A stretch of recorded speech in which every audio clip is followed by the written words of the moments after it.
semua yang mengikuti ibadah live streaming ini. Kiranya Tuhan berserta dengan kita, bahkan memberkati kita dalam ibadah yang kita laksanakan saat ini. Mari kita mempersiapkan diri kita untuk beribadah kepada Tuhan. Kita masuk dalam saat teduh di tempat kita masing-masing, duduk sambil kita duduk di tempat. Mari kita masuk dalam saat teduh. Mari kita berdoa kepada Tuhan.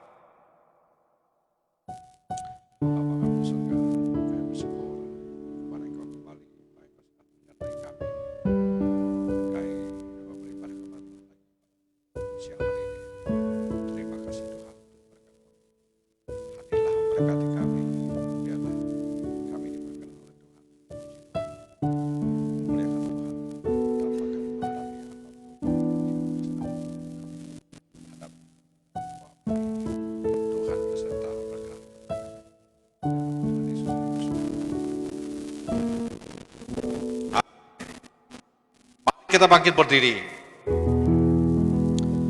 Kita memuji Tuhan. Kemenangan iman nomor 96. Aku memerlukan Dikau, ya Tuhan.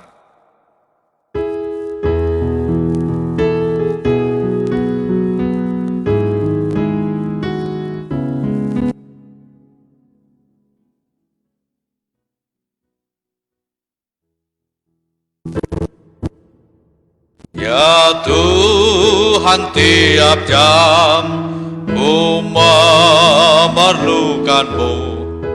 Engkaulah yang memberi sejahtera penuh. Setiap jam ya Tuhan, Dikau ku perlukan. Ku datang juru selamat, berkatilah.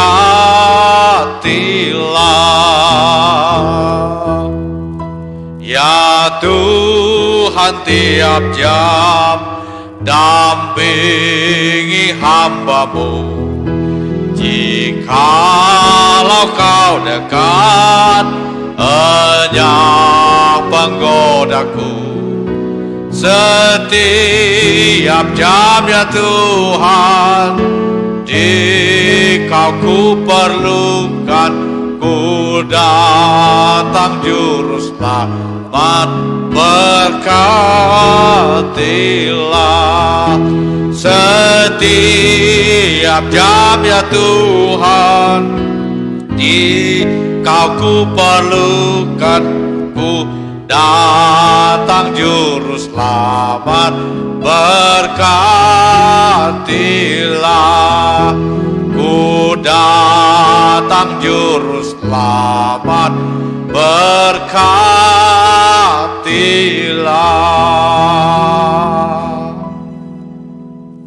Mari kita berdoa. Pertolongan kepada kami sekalian ya Tuhan dalam ibadah ini datangnya dari Engkau, Tuhan Yesus Kristus, yang telah menjadi Tuhan dan Juru Selamat kami hidup, akan memberkati kami sekalian dan berkenan atas ibadah kami dari awal, pertengahan sampai kepada selesainya.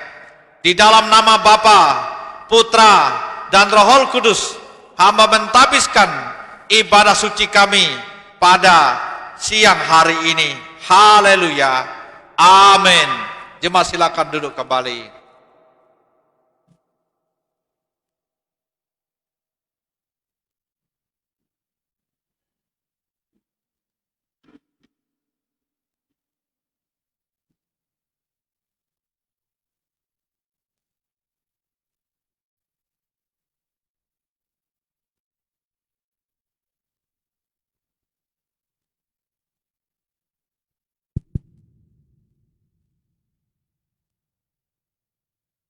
Bapak Ibu yang terkasih di dalam Tuhan Yesus Kristus, pagi hari ini kita bersyukur kepada Tuhan oleh karena kebaikan dan pertolongan Tuhan. Kita masih diberikan kesehatan Di tengah-tengah situasi ini, saya percaya bahwa kita hanya bisa berharap dan bersandar kepada Tuhan yang berkuasa atas segalanya. Oleh sebab itu, kita bersyukur hari ini Tuhan masih memberikan kesempatan kita untuk memuji dan menyembah Tuhan secara khusus di hari Minggu ini. Bapak Ibu yang terkasih di dalam Tuhan, saya mengajak kita untuk menyanyikan nyanyian kemenangan iman dari nomor 300, Naungan Jiwaku.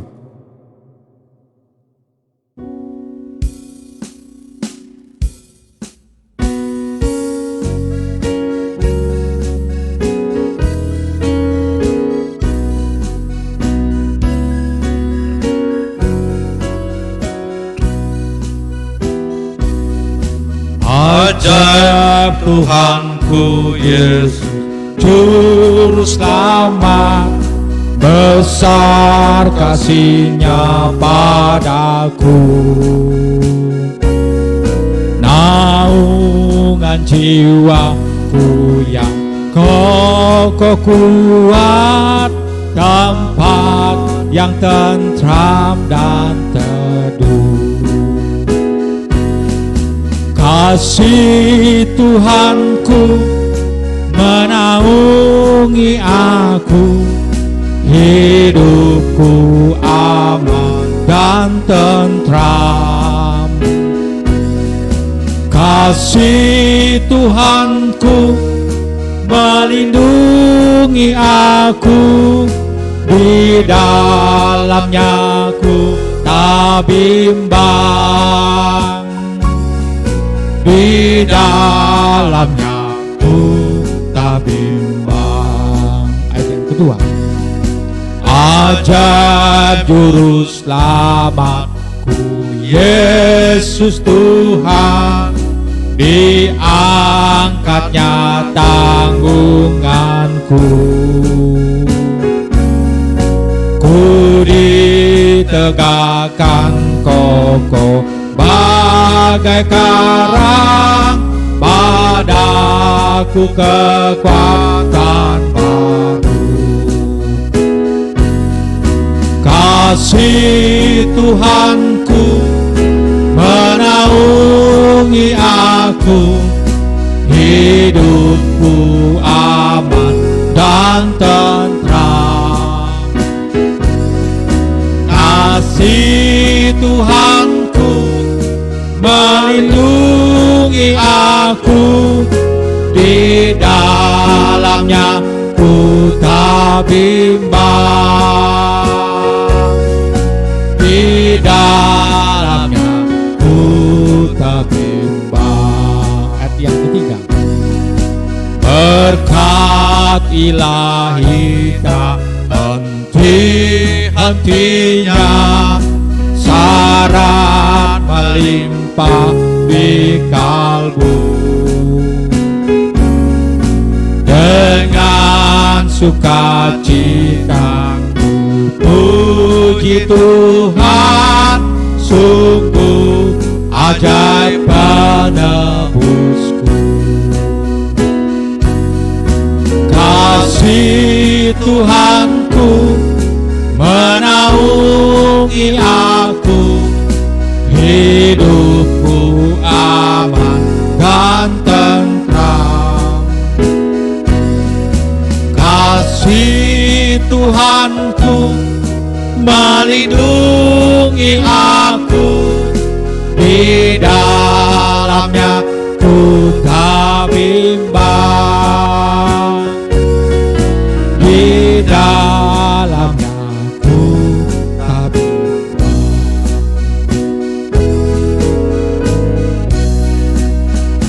Nyanyian kita sampai di sini. Kita akan membaca Alkitab yang terambil dari Keluaran pasal 8. Keluaran pasal 8 ayat 1 sampai ayat yang ke-15. Keluaran pasal yang ke-8 ayat 1 yang sampai ayat yang ke-15. Saya akan membunyikan ayat yang ganjil atau ayat 1. Bapak Ibu membunyikan ayat 2 dan seterusnya ayat yang ke-15 kita bunyi bersama-sama. Firman Tuhan berbunyi demikian. Itulah kedua kata. Berfirmanlah Tuhan kepada Musa, pergilah menghadap Firaun dan katakan kepadanya, beginilah firman Tuhan, biarkanlah umatku pergi supaya mereka beribadah kepadaku. Jika engkau menolak membiarkannya pergi, maka aku akan meludahi seluruh daerahmu dengan katak. Kata-kata akan mengeriap dalam sungai Nil, lalu naik dan masuk ke dalam istanamu dan kamar tidurmu, ya sampai ke dalam tempat tidurmu, ke dalam rumah pegawai-pegawaimu dan rakyatmu, bahkan ke dalam pembakaran rotimu, serta ke dalam tempat adonanmu. Katak-katak itu akan naik menjadi engkau memanjati rakyatmu dan segala pegawaimu. Berfirmanlah Tuhan kepada Musa, katakanlah kepada Harun, ulurkanlah tanganmu dengan tongkatmu ke atas sungai, ke atas selokan dan ke atas kolam, dan buatlah katak-katak bermunculan meliputi tanah Mesir. Lalu Harun mengulurkan tangannya ke atas segala air di Mesir, maka bermunculan katak-katak lalu menutupi tanah Mesir. Tetapi para ahli itu pun membuat yang demikian juga dengan ilmu-ilmu mantra mereka, sehingga mereka membuat katak-katak bermunculan meliputi tanah Mesir. Kemudian Firaun memanggil Musa dan Harun serta berkata, berdoalah kepada Tuhan supaya dijauhkannya katak-katak itu daripadaku dan daripada rakyatku, maka aku akan membiarkan bangsa itu pergi supaya mereka mempersembahkan korban kepada Tuhan. Kata Musa kepada Firaun, silakan tuanku katakan kepadaku, bila aku akan berdoa untukmu, untuk pegawaimu dan rakyatmu, supaya kata-kata itu dilenyapkan daripadamu dan dari rumahmu, dan hanya tinggal di sungai Nil saja. Katanya, besok lalu kata Musa, jadilah seperti katamu itu, supaya Tuanku mengetahui bahwa tidak ada yang seperti Tuhan Allah kami. Maka kata-kata itu akan dijauhkan daripadamu, dari rumah-rumahmu, dari pegawai-pegawaimu, dan dari rakyatmu, dan hanya akan tinggal di sungai Nil saja. Lalu Musa dan Harun keluar meninggalkan Firaun, dan Musa berseru kepada Tuhan karena kata-kata yang diterangkannya kepada Firaun. Dan Tuhan melakukan seperti yang dikatakan Musa, sehingga kata-kata itu mati lenyap dari rumah, dari halaman dan dari ladang. Kumpulkan oranglah bangkai-bangkainya bertumpuk-tumpuk sehingga tanah itu berbau busuk. Sama-sama. Tetapi ketika Firaun melihat bahwa telah terasa kelegaan, ia tetap berkeras hati dan tidak mau mendengarkan mereka. Keduanya seperti telah difirmankan Tuhan. Demikian pembacaan firman Tuhan. Berbahagialah kita yang membaca, mendengarkan firman Tuhan dan melakukan firman Tuhan di dalam kehidupan kita hari lepas hari. Bapak Ibu jemaat Tuhan dan Bapak Ibu yang berada di rumah, saya mengajak kita bangkit berdiri. Kita akan mengucapkan pengakuan iman rasuli secara bersama-sama. Pengakuan iman rasuli. Aku percaya kepada Allah, Bapa yang Maha Kuasa, Khalik langit dan bumi, dan kepada Yesus Kristus, Anaknya yang tunggal Tuhan kita, yang dikandung daripada Roh Kudus, lahir dari anak darah Maria, yang menderita di bawah pemerintahan Pontius Pilatus, disalibkan, mati dan dikuburkan, turun ke dalam kerajaan maut, pada hari yang ketiga bangkit pula dari antara orang mati, naik ke sorga, duduk di sebelah kanan Allah, Bapa yang Maha Kuasa, dan akan datang dari sana untuk menghakimi orang yang hidup dan yang mati. Aku percaya kepada Roh Kudus, gereja yang kudus dan am, persekutuan orang kudus, pengampunan dosa, kebangkitan tubuh, dan hidup yang kekal. Silakan duduk kembali. Kita akan memberikan yang terbaik kepada Tuhan. Sebelum persembahan dijalankan, saya minta Bapak Evangelis Kia untuk mendoakan persembahan. Oh ya, mohon maaf ya. Pak Sandel untuk mendoakan persembahan.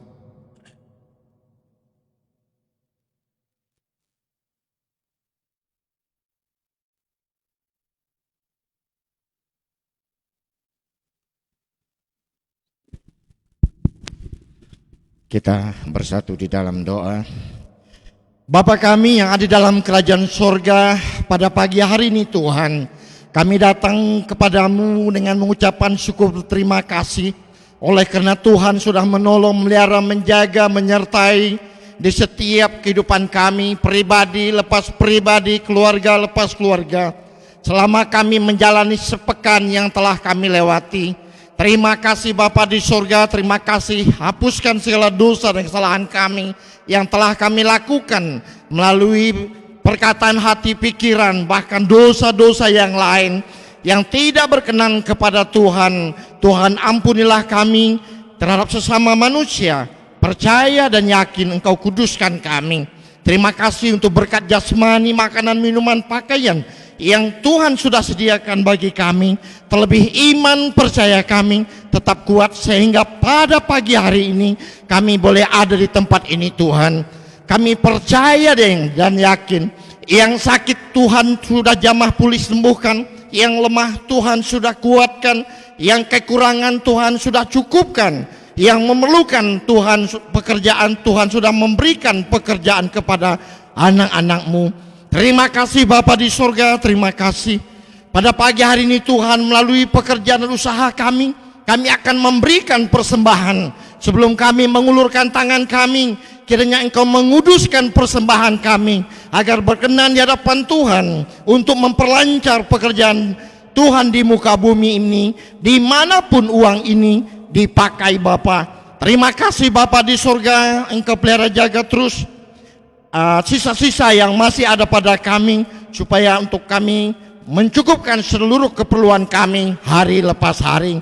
Berkati pekerja usaha kami, percaya dan yakin Tuhan, apapun pekerjaan kami, Tuhan memberkati. Terlebih satu pekan mendatang, kiranya kasih, damai, sukacita, berjaya kelimpahan turun atas kami dan menyertai kehidupan kami di pagi siang, di kantor, di sekolah, di pasar, di rumah, di mana saja Tuhan. Kau pelihara jaga bungkus kami dengan kuat kuasa-Mu. Inilah doa dan permohonan kami yang kami persembahkan di dalam nama Tuhan Yesus orang Nazaret yang berkuasa. Kami berdoa, haleluya, amin.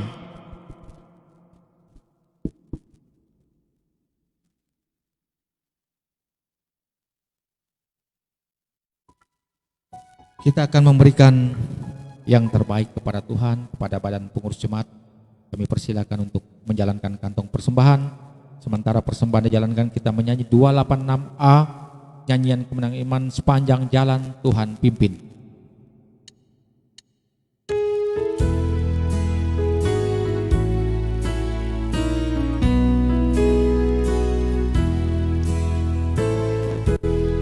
Sepanjang jalan Tuhan pimpin, itu cukup bagiku. Rahmat-Nya selalu serta dan melindungkan daku.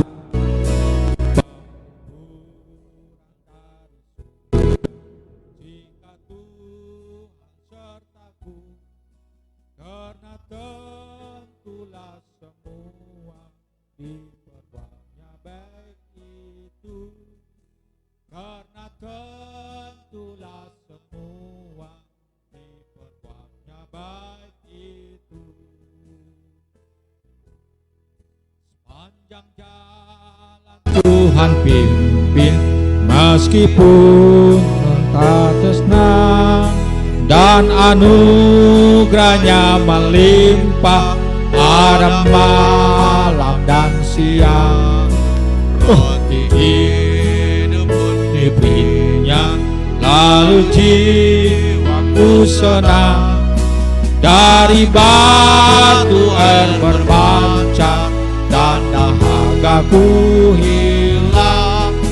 Dari batu air berpancar dan dahagaku hilang. Ayat yang ketiga. Sepanjang jalan Tuhan pimpin, kasih-Nya amat penuh. Di janji-Nya bahwa Bapa beri perhentian sungguh.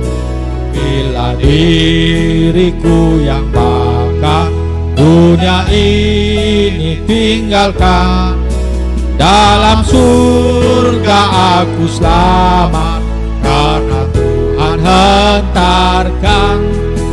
Dalam surga aku selamat karena Tuhan hantarkan.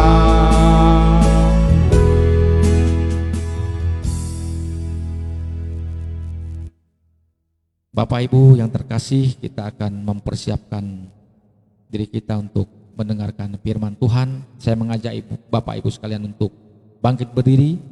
Sebelum firman Tuhan diberitakan, kita akan menyanyi satu pujian kor, Jiwaku Haus.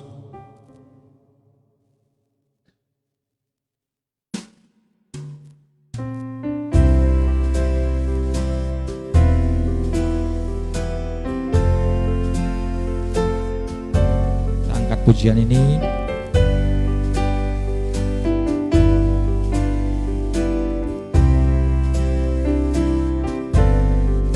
Jiwaku haus, haus akan kasih-Mu. Jiwaku rindu akan cinta-Mu. Jiwaku rindu, rindu akan cinta-Mu.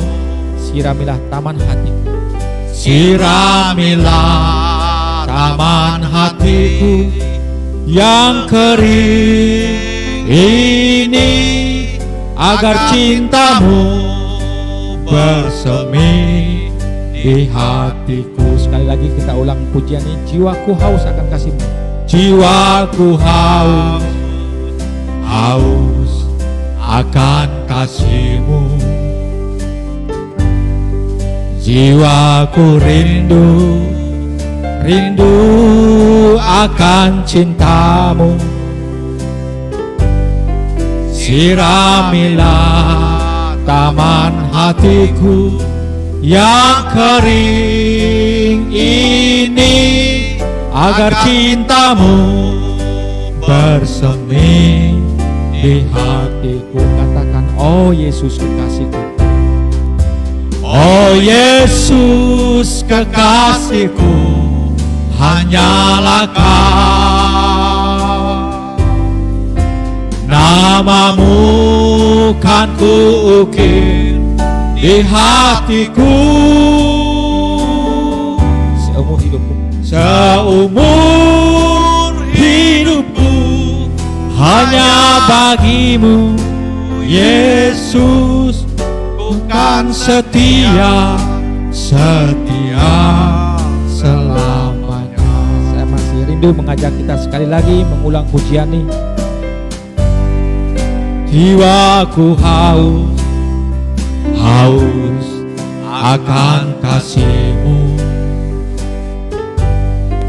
Jiwaku rindu, rindu akan cinta-Mu. Siramilah taman hatiku yang kering ini, agar cinta-Mu bersemi di hatiku. Katakan, oh Yesus, oh Yesus kekasihku, hanyalah Kau. Namanya kami persilakan. Nama-Mu kan kuukir di hatiku. Seumur hidupku, hanya bagi-Mu Yesus. Ku mau setia, setia selamanya. Ku mau setia, setia selamanya.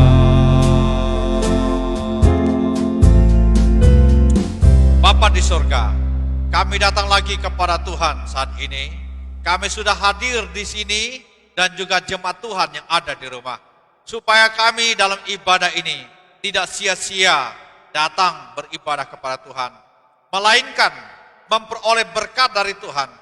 Karena itulah ya Tuhan, hamba mengundang kuasa Roh Kudus Tuhan, kuasailah kami sekalian, buatlah kami mengerti apa yang Tuhan ingin supaya kami lakukan dalam kehidupan kami hari lepas hari. Tuhan bicara kepada kami siap mendengar.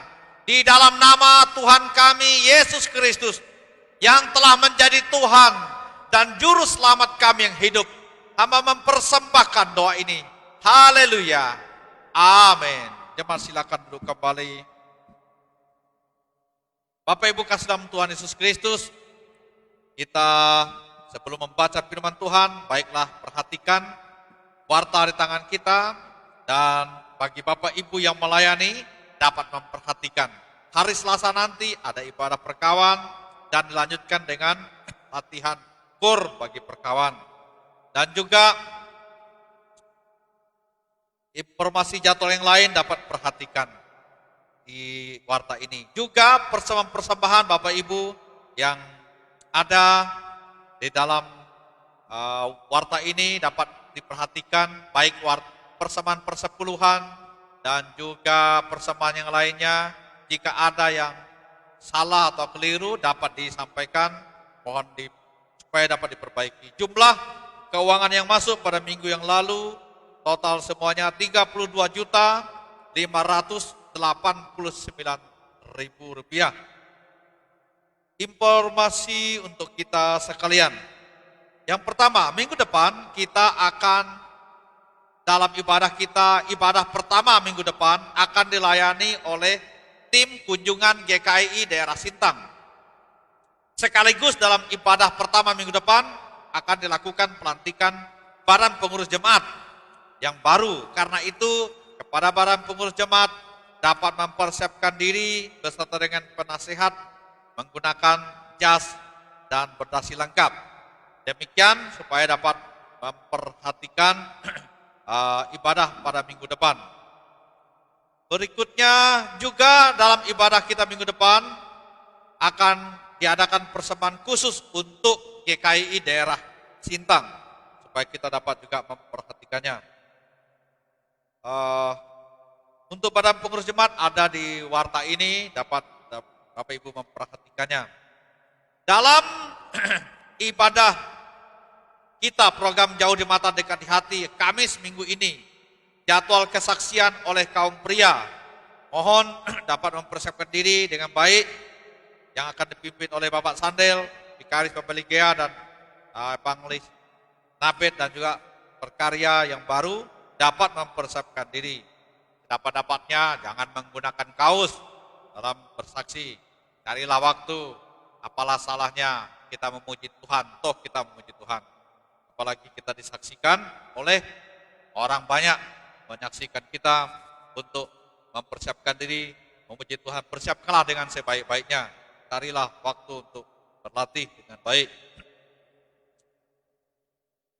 Ibu-ibu perkawan sudah mempersiapkan diri dengan sebaik-baiknya. Mereka ada 4-5 grup persiapan, mereka bagus dalam persiapannya. Bapak-bapak juga dapat persiapkan diri. Selamat hari ulang tahun kelahiran kepada Angela, Vera, Elvin, Michelle Darius, kemudian Gabriel Ananda, Satriana Satria, Tirsa, Dorothea Asti, dan juga Mika Pratama dalam minggu ini. Selamat ulang tahun, Tuhan memberkati Bapak Ibu adik-adik sekalian. Selamat hari ulang tahun pernikahan kepada Bapak Milton Crosby dan Ibu, kepada Bapak William dan Ibu dalam minggu ini juga. Tuhan memberkati, baik Bapak Ibu yang ada tertulis di sini maupun yang tidak. Kami mengucapkan selamat hari ulang tahun. Kiranya Bapak Ibu semua diberkati oleh Tuhan sebagaimana dan selayaknya kita mengalami berkat Tuhan dalam hidup kita. Juga kelas katekisasi akan dimulai besok malam pukul 6.30. Kepada calon baptisan dapat mempersiapkan diri. Juga panitia Natal, SK panitia Natal mengikuti SK KKR pada beberapa waktu yang lalu yang sudah kita bentuk, dan SK itulah yang kita gunakan untuk panitia Natal, tahun baru sampai para Paskah tahun depan ini. Kiranya dapat mempersiapkan diri untuk mengadakan rapat persiapan panitia. Demikian Tuhan memberkati kita dalam info-info yang disampaikan. Mari kita membuka firman Tuhan yang terdapat dalam Kisah Para Rasul pasal 18. Kisah Para Rasul pasal 18 ayat 1 sampai ayat yang ke-23. Tetapi saya akan membaca berapa ayat saja. Kisah Para Rasul pasal 13. Paulus di Korintus. Kemudian Paulus meninggalkan Athena, lalu pergi ke Korintus. Di Korintus ia berjumpa dengan seorang Yahudi bernama Aquila yang berasal dari Pontus. Ia baru datang dari Italia dengan Priscilla, istrinya, karena Kaisar Claudius telah memerintahkan supaya semua orang Yahudi meninggalkan Roma. Paulus singgah ke rumah mereka. Dan karena mereka melakukan pekerjaan yang sama, ia tinggal bersama-sama dengan mereka.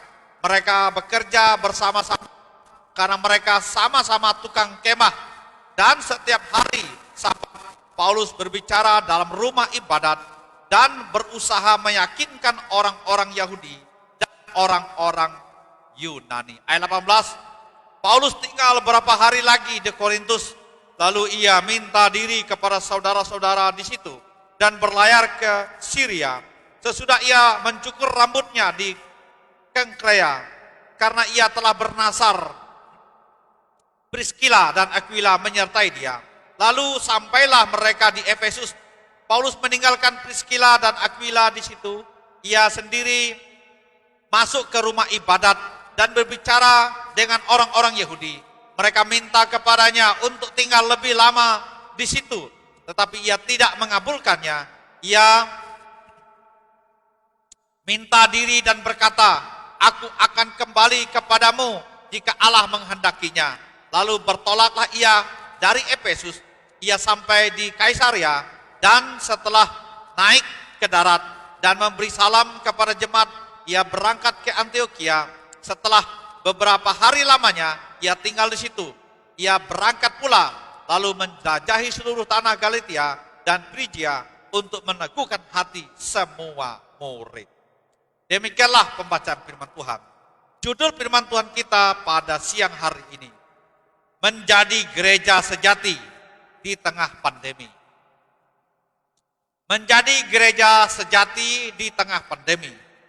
Bapak Ibu kekasih dalam Tuhan kita Yesus Kristus, jikalau ditanya, apakah kekuatan gereja di tengah pandemi ini?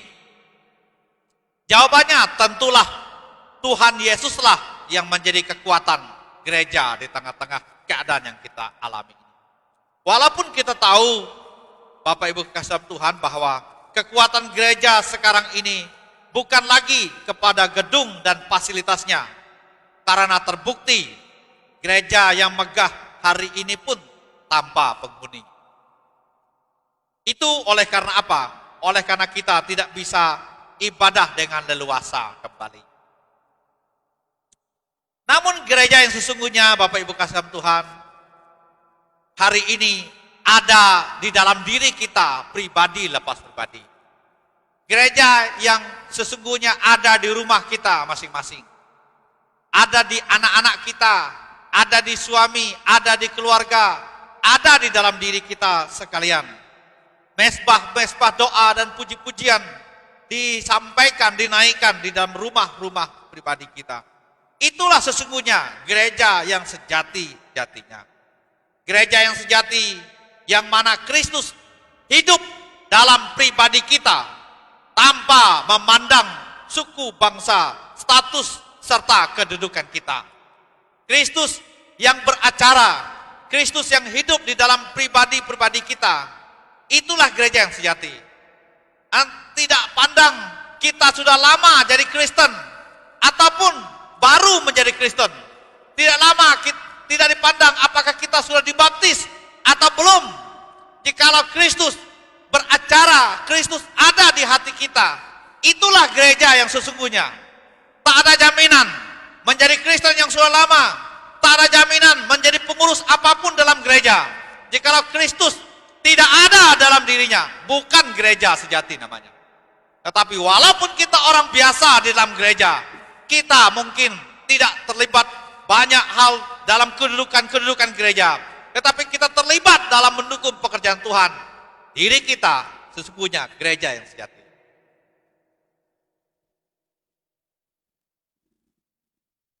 Pada zaman gereja mula-mula Bapak Ibu, zaman Rasul Petrus dan gereja rasul-rasul yang lain, gereja sangat menderita.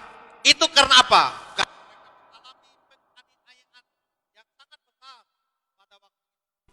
Orang-orang percaya dianiaya oleh orang-orang Yahudi dan tentu pemerintahan pada zaman itu, yaitu Kaisar Nero. Oleh Kaisar Nero, Bapak Ibu kasih Tuhan, hampir semua orang Yahudi akan habis binasa.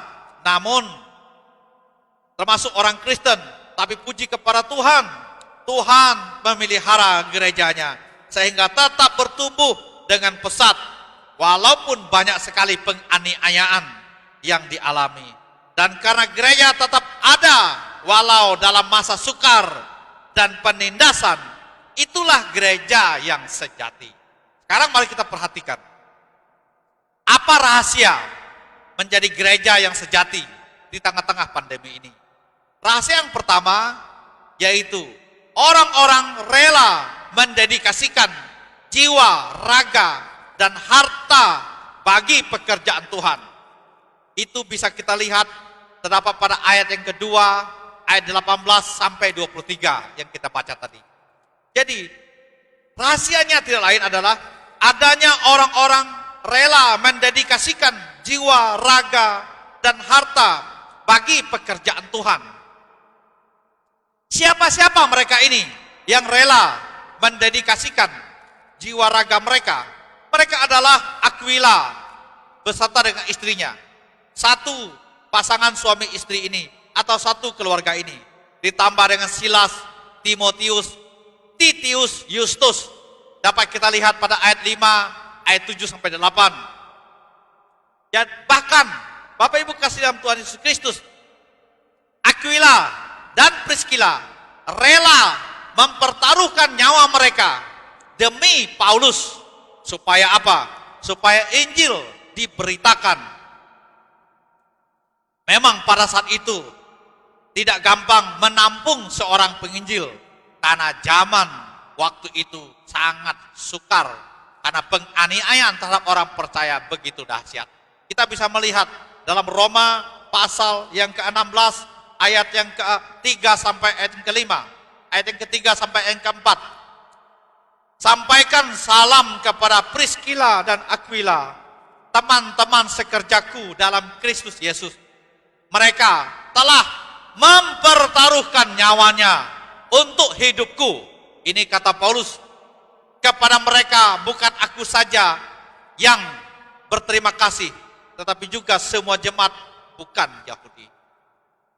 Mereka ini mempertaruhkan nyawanya, mendedikasikan hidup mereka demi Paulus.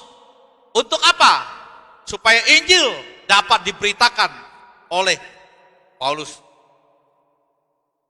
Jadi karena itulah Tuhan menghargai mereka.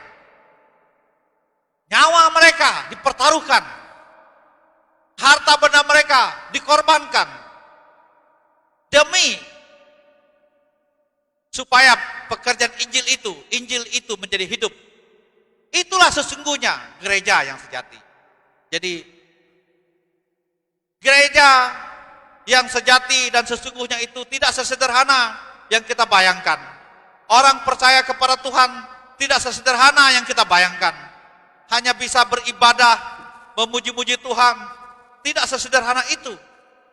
Kalau zaman itu Bapak Ibu kasih dalam Tuhan, orang mengorbankan harta nyawa demi sebuah pekerjaan pelayanan Tuhan, demi percaya mereka kepada Tuhan.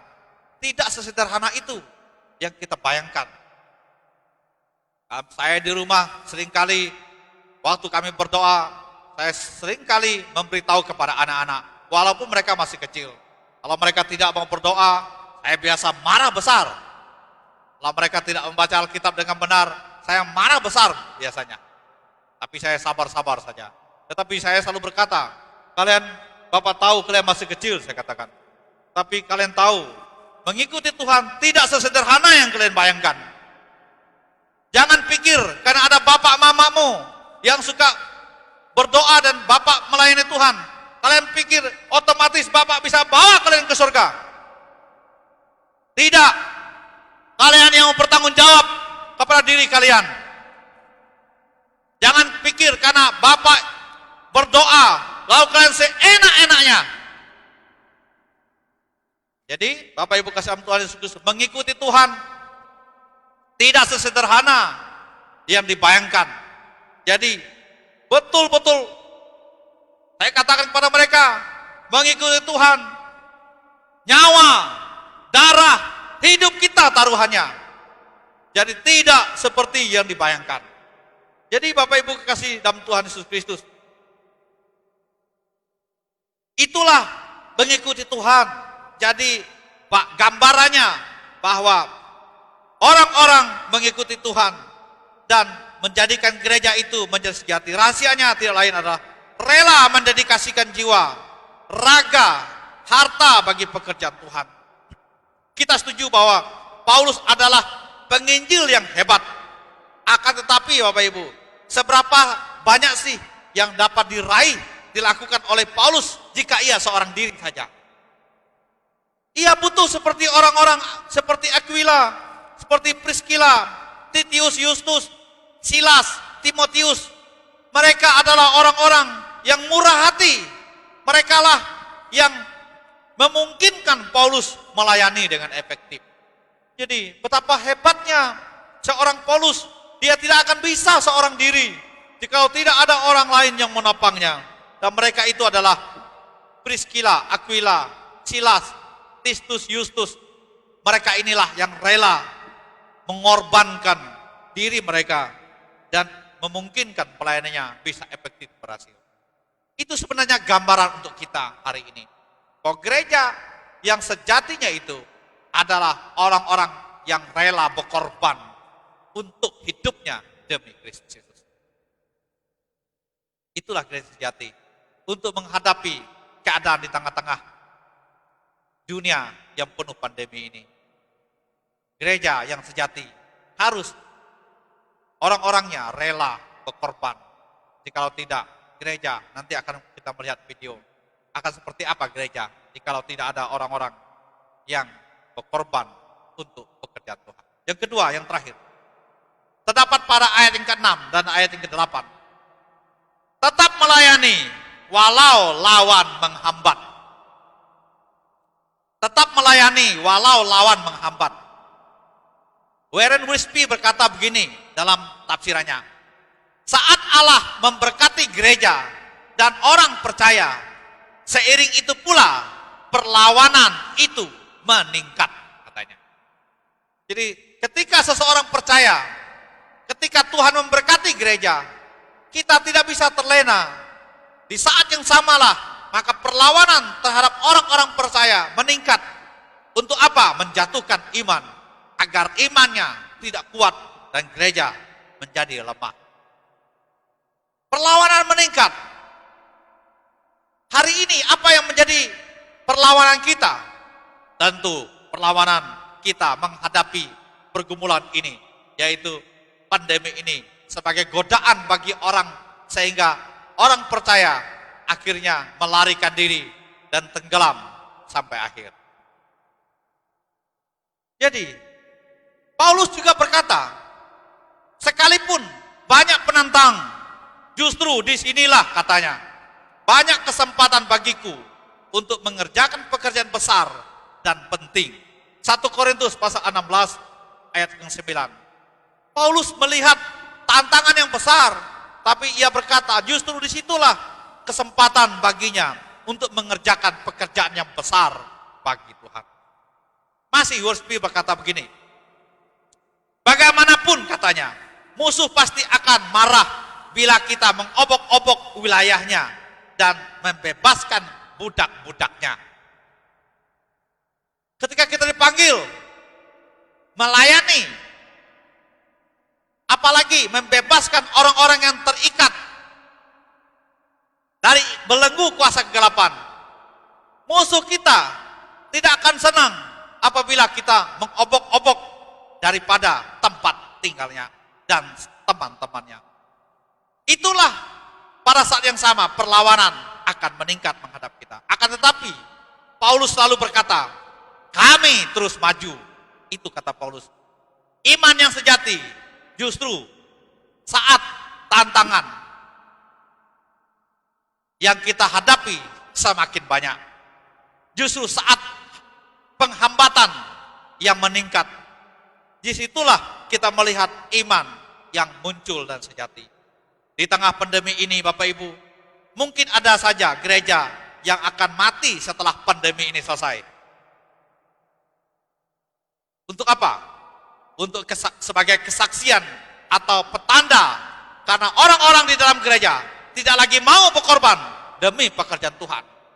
Mungkin kita akan melihat ada gereja yang akan mati. Karena 10 bulan, 11 bulan mungkin gereja tidak pernah terbuka dan orang-orang tidak pernah datang ke gereja lagi. 10 bulan bukan waktu yang singkat. Setelah orang terbiasa tidak ke gereja lagi, dia merasa cukup ibadah di rumah saja. Ia merasa sudah cukup. Gereja, gedung-gedung bisa saja akan mati. Oleh karena penghuninya tidak lagi rela dan mau berkorban untuk hidupnya beribadah kepada Tuhan. Dan gereja akan ada masanya, nanti akan mati jika orang Kristen hanya mau terima yang enak-enak saja, tidak rela berkorban demi Injil Tuhan. Orang Kristen hanya mau yang menerima yang beres, yang baik-baik saja, tapi tidak mau menerima dalam keadaan sulit. Tidak mau berkorban, hanya mau mendengar firman saja, tapi tak mau berkorban untuk Tuhan. Hanya mau beriman, imannya bertumbuh, tapi tak rela mendukung pekerjaan Tuhan. Hanya mau masuk surga, tapi tak rela kalau ia melakukan pekerjaan Injil dan misi Tuhan. Jadi orang Kristen seperti ini banyak. Tapi kok ada orang Kristen seperti itu? Kalau berdoa mau minta masuk surga, kalau berdoa mau minta berkat, tapi giliran untuk mendukung pekerjaan Tuhan, memberi kepada Tuhan, bertahun-tahun tak mau memberi kepada Tuhan, tak mau membayar persepuluhan, tak mau memberi kepada Tuhan, tak mau apa-apa melakukan Tuhan. Tapi kalau berdoa mau masuk surga, mau diberkati. Mengapa jadi Kristen seperti begitu? Kristen tidak sesederhana yang kita bayangkan. Tubuh, jiwa, raga kita, darah kita, nyawa kita, harta benda kita dikorbankan. 12 murid Tuhan Yesus, hanya satu saja rasul yang meninggal dalam keadaan wajar, aja Yohanes. Yang lainnya dipenggal lehernya, digantung terbalik, dilempar pakai batu, menderita, dilepas di kandang binatang yang buas, dicabik-cabik oleh binatang. Mereka itu ada di surga. Aquila dan Priscilla korbankan nyawa mereka demi pekerjaan Tuhan. Apa hadiahnya? Hadiahnya, nama mereka ada dalam kitab suci ini.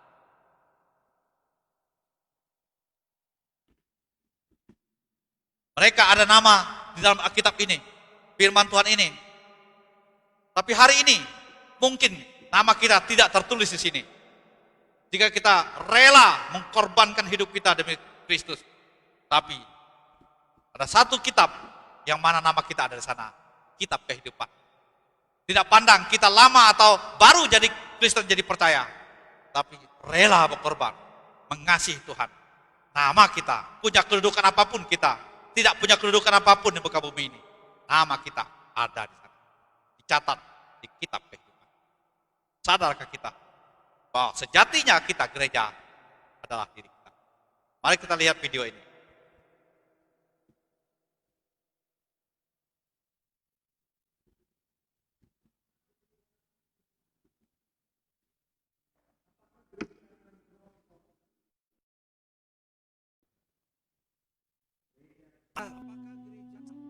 Apakah gereja akan merosot di tengah pandemi sekarang ini? gereja bisa mati. Gereja bisa menjadi tidak relevan. Gereja akan merosot jika yang dipikirkan dan dilakukan oleh gereja hanyalah survival. Gereja tidak akan mati. Dan gereja tidak akan merosot. Bahkan gereja akan hidup dan memuliakan Tuhan. Bila gereja memberikan sacrifice, yaitu pengorbanan bagi Tuhan dan bagi dunia ini.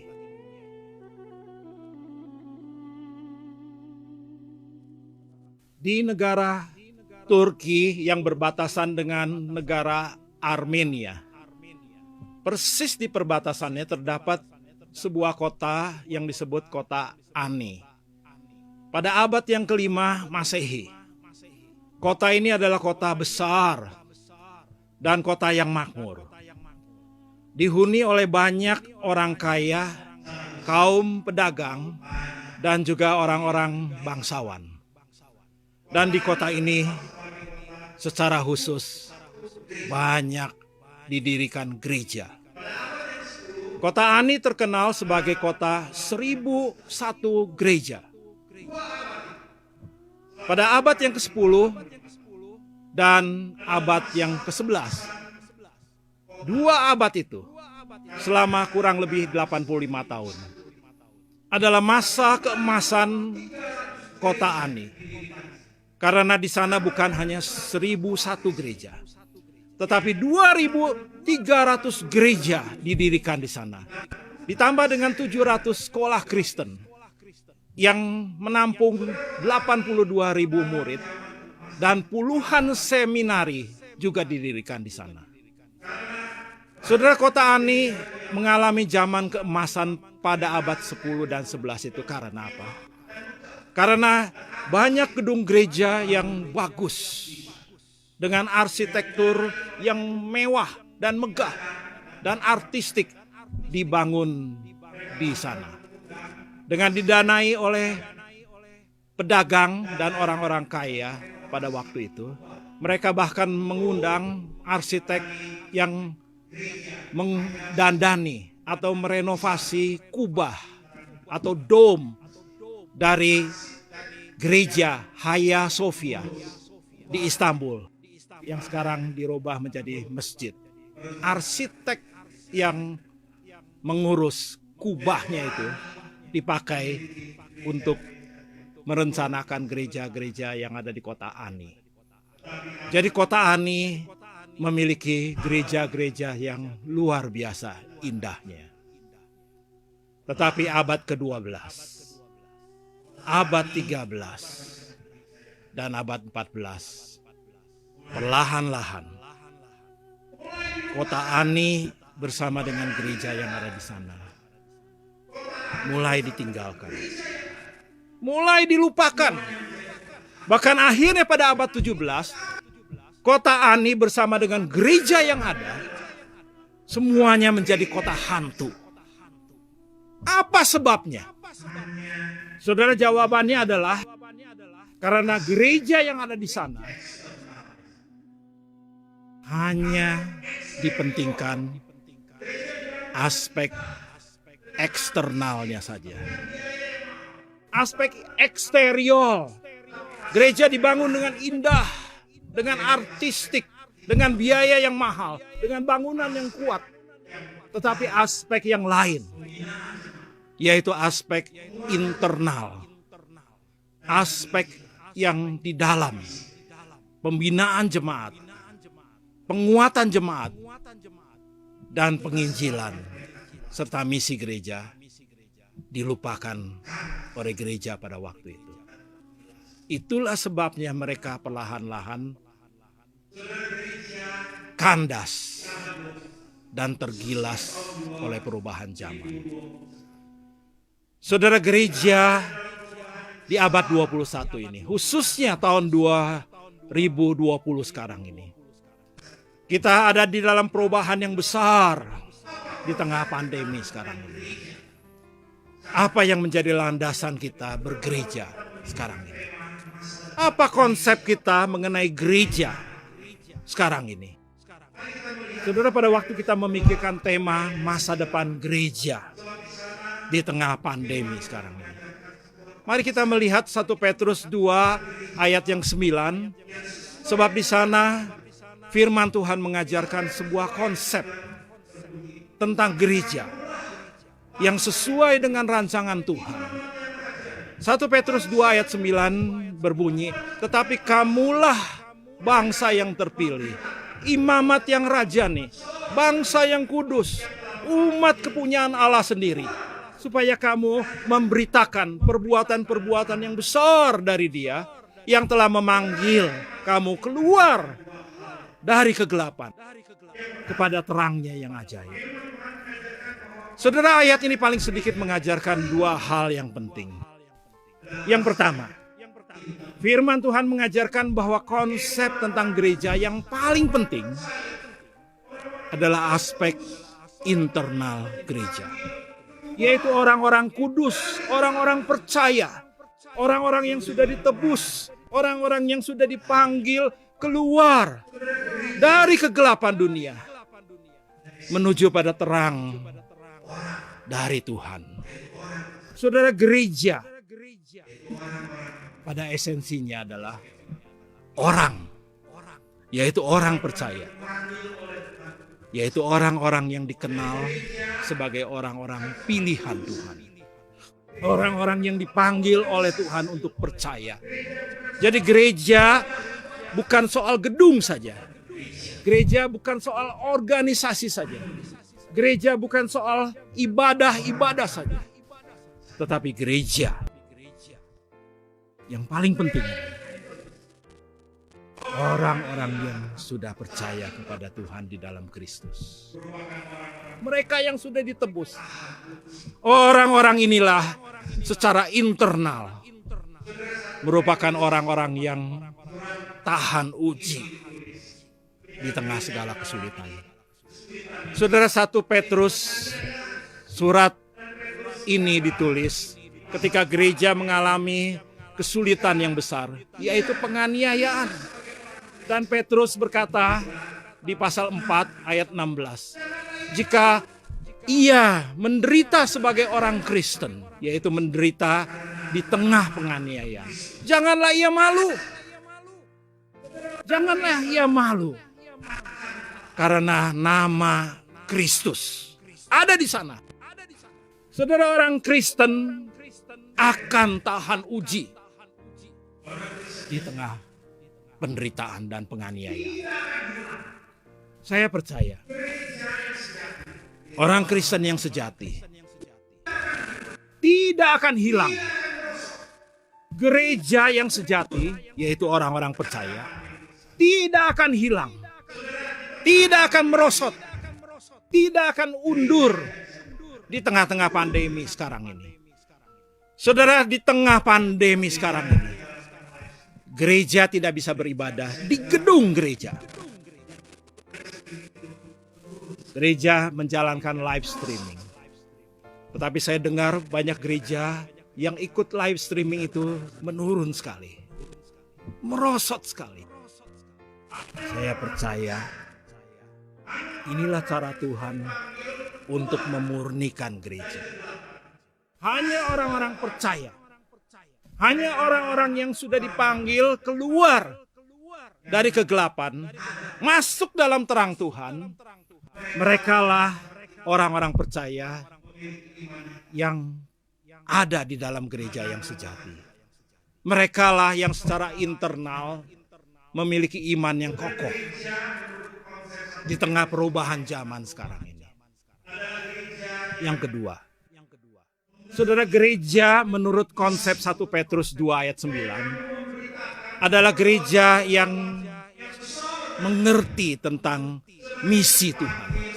Supaya kamu memberitakan perbuatan-perbuatan yang besar dari Dia. Saudara, kita dipanggil untuk melakukan misi Tuhan. Orang Kristen yang sudah ditebus oleh Tuhan punya identitas yang baru.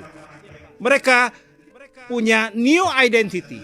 Sekarang Tuhan menginginkan orang-orang yang sudah punya identitas yang baru itu menjalankan new mission, yaitu memberitakan perbuatan-perbuatan yang besar dari Tuhan Allah di dalam Kristus.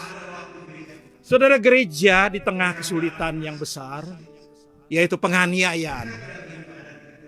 Pada waktu gereja mula-mula, mereka mengalami masa yang sulit sekali. Mereka tidak beribadah di gedung yang besar. Mereka tidak berkumpul di gedung yang official. Tetapi mereka beribadah di dalam tanah. Saudara, istilah yang dipakai gereja di dalam tanah itu adalah katakombe. Itu adalah ruang di bawah tanah yang masih ada sampai hari ini. Misalnya di kota Roma, ada ruang di bawah tanah yang pengap, dingin, bau, sinar matahari tidak bisa masuk ke sana. Di sanalah gereja mula-mula beribadah. Tetapi karena mereka adalah orang-orang Kristen yang sejati, yang sudah ditebus oleh Kristus, mereka tahu tugas mereka, misi yang baru. Mereka tetap memberitakan Kristus kemanapun mereka pergi. Saudara, gereja mula-mula memberikan sacrifice, pengorbanan. Mereka bersedia mati bagi Injil. Mereka berani mengabarkan Injil di tengah situasi yang sulit. Tanyalah kepada gereja kita masing-masing. Sekarang ini, di tengah pandemi yang melanda seluruh dunia, ketika banyak orang hanya diam di rumah, apakah gereja saudara melaksanakan misi Tuhan? Apakah gereja saudara menginjil? Apakah gereja saudara hanya memikirkan survival, yaitu terpenuhinya financial security, terpenuhinya uang kolektor yang terkumpul, atau ibadah yang program-program tetap berjalan? Apakah saudara hanya memikirkan survival saja? Saudara, gereja yang memikirkan survival saja akan tergilas oleh perubahan zaman. Tetapi kalau gereja saudara memikirkan, gereja dan orang percaya harus melakukan sacrifice, memberikan pengorbanan di tengah masa sulit ini. Gereja saudara memiliki significance. Gereja saudara memiliki arti penting seperti gereja mula-mula. Gereja mula-mula minim dalam segala sesuatu. Mereka tidak punya dana yang besar. Mereka tidak punya resources. Kebanyakan mereka orang-orang sederhana. Mereka bukan orang-orang kaya. Tetapi gereja mula-mula menjadi gereja yang signifikan. Karena mereka memberikan sacrifice di tengah kesulitan yang besar. Saudara, gereja saudara di abad 21 ini, khususnya di tahun 2020 ini, di tengah kesulitan pandemi yang melanda seluruh dunia dan juga Indonesia, banyak orang penuh dengan kekhawatiran. Banyak orang hidup dalam ketakutan. Banyak orang tidak tahu mengenai hari depan. Kalau gereja saudara memberitakan Kristus, menjalankan misi Tuhan, memberitakan perbuatan-perbuatan besar dari Allah yang telah memanggil saudara keluar dari kegelapan kepada terangnya yang ajaib itu, gereja saudara akan menciptakan significance. Karena saudara dan gereja saudara memberikan pengorbanan Demikianlah Bapak Ibu bagi sekalian Kristus Tuhan. Khotbah dan ini bagi disampaikan kerajaan oleh surga. hambanya Bapak Pendeta Daniel Lukas Lukito. Beliau adalah rektor Saat Malang. Mungkin Bapak Ibu banyak menangkap dari pesan-pesan khotbah ini tentang gereja yang sejati itu. Tapi ada dua hal penting yang paling ditekankan yang dapat kita tangkap. Yang pertama, gereja yang sejati itu adalah di mana orang-orangnya rela berkorban. Itu dia.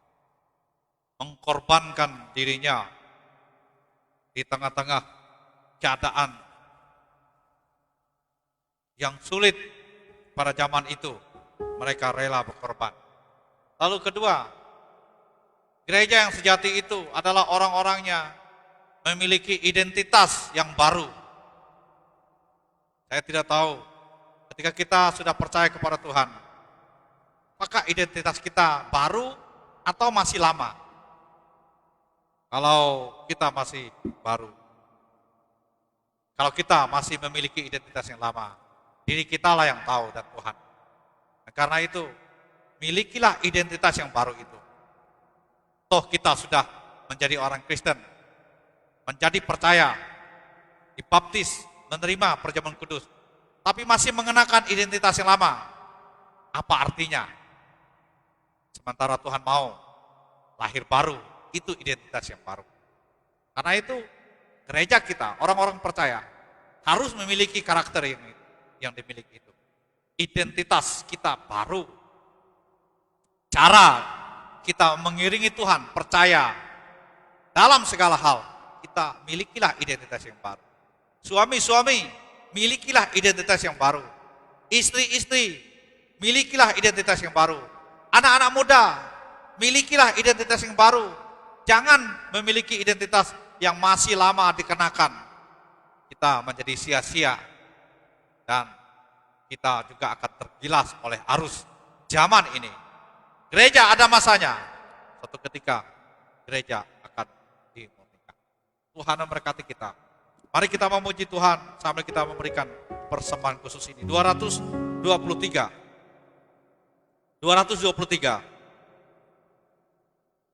Kirim hamba ya Mohalis.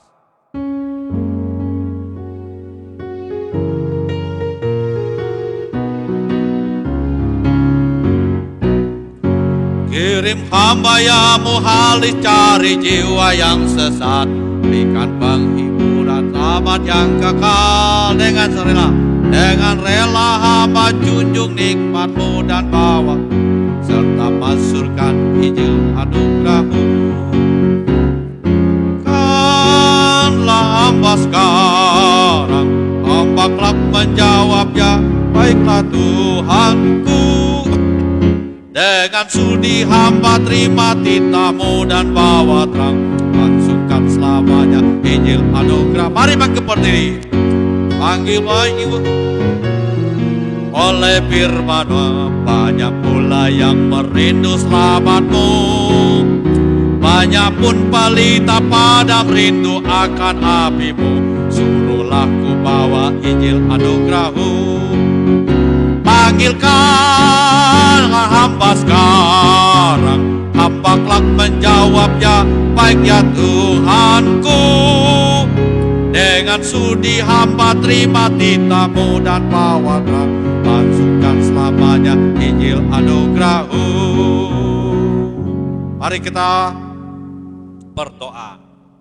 Bapa kami yang di sorga, kami bersyukur kepada Engkau.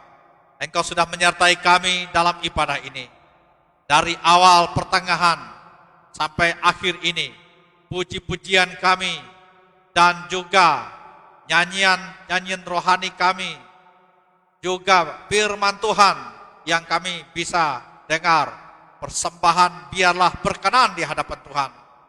Ibadah kami selesai ya Tuhan, jemaat Tuhan kekasih, ibadah kita tetaplah kepada Tuhan sampai selama-lamanya. Sebelum pulang ke tempat masing-masing ya Tuhan, sebagai hamba-Mu yang melayani Engkau, hamba ingin meminta berkat Tuhan untuk jemaat-Mu. Berilah mereka berkat secara jasmani, sembuhkanlah mereka yang sakit, pulihkanlah keadaan mereka, kuatkanlah iman kami yang lemah. Berkatilah Bapak Ibu sebagai pegawai negeri sipil, TNI, Polri, dunia usaha, pensiunan, ibu-ibu rumah tangga, pemuda pelajar, mahasiswa. Berkatilah kami secara rohani, kuatkanlah iman kami, walau banyak tantangan kami hadapi, buat kami kuat di dalam Tuhan sampai akhir hidup kami.